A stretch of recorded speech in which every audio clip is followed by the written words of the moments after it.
కులగణన చేపట్టి రిజర్వేషన్లు అమలు చేయాలని డిమాండ్ చేశారు సిడబ్ల్యూసీ మెంబర్ రఘువీరారెడ్డి. అలాగే శ్రీ సత్యసాయి జిల్లా మడకశిర మండలం నీలకంఠపురం గ్రామంలో Congress working committee member Raghuveera Reddy కులగణన సేకరణ పట్ల పలు అంశాలపై డిమాండ్ చేశారు. ఇక దేశంలోని 140 కోట్ల ప్రజల వివరాలు సేకరించి కులగణన ప్రశ్న పత్రం తయారు చేయాలన్నారు. ఇక అఖిల పక్షంతో చర్చలు జరిపి ఉభయ సభలో చర్చ జరపాలని ఆయన డిమాండ్ చేశారు. కులగణనపై ఆంధ్రప్రదేశ్ ప్రభుత్వం ప్రత్యేక శ్రద్ధ చూపాలని రఘువీరారెడ్డి హితవు పలికారు.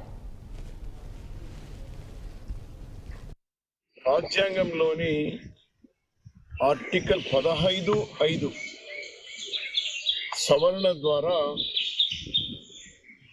దేశంలో ఉన్న ప్రైవేట్ సంస్థలకు సంబంధించిన అన్ని విద్యాలయాల్లో కూడా ప్రైమరీ స్కూల్ నుండి యూనివర్సిటీ వరకు కూడా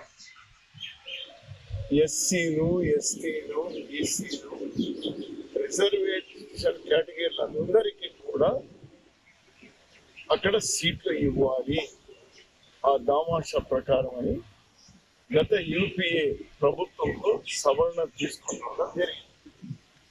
అది ఇంతవరకు అమలు కాలేదు.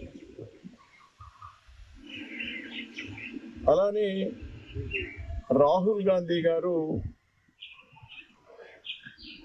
భారత్ జోడో యాత్ర ద్వారా